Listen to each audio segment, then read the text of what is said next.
This is what it looked like earlier today as the first North American city went dark. This was in Mazatlan on Mexico's Pacific coast as the total solar eclipse was visible. The path of totality started its way through North America a little after 11 this morning, our time, and crossed through the Midwestern cities of Indianapolis and Cleveland before turning toward the Northeast. Totality was expected to end in the U.S. a little after 12:30 p.m. our time, when the moon's shadow exited Maine. The next total solar eclipse won't happen until 2045. But on July 11th, 1991, an unusually long total solar eclipse put on a memorable show.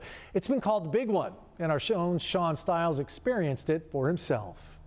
We're looking at about as good as it gets here in San Diego, 58% of the eclipse. I'm with the Schrader-Purcell family for their eclipse party, but back in 1991, I was in Cabo San Lucas where the big one happened, 6 minutes and 54 seconds of totality.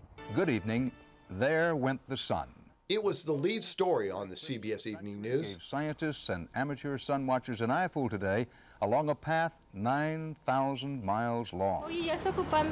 And CBS 8 had a crew in Mexico. The path stretched from the Central Pacific and Hawaii into Mexico and ending in South America. For those in the southern Baja Peninsula, Lady Luck was on their side with clear skies. It was beautiful. It was like nothing I ever saw before. I'll never forget it. It was amazing. Witnessing a total eclipse is something surreal because of how quickly everything changes and how nature reacts. All around, the animals and insects immediately go into night mode. Birds that sing in the morning and evening begin their song, and insects come crawling out from everywhere, starting to forage. In Cabo, the temperature dropped nearly 10 degrees in 2 minutes. Just before totality, a couple things happen with the light.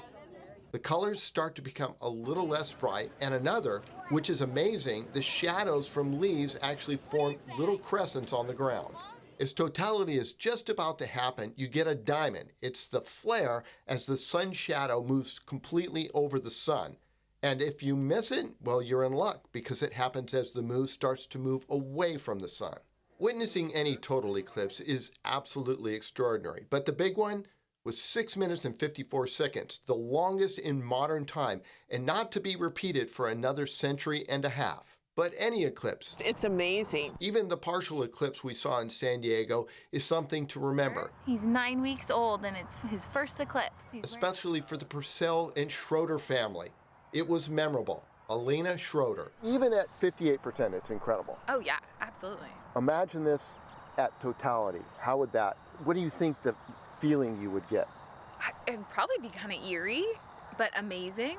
Once in a lifetime, I would imagine. You know, you just can't stop looking at it even though it's a partial eclipse. Now, when it comes to an eclipse as long as the big one, 6 minutes and 54 seconds, 2132 is the next time there'll be a total eclipse that'll be longer than that.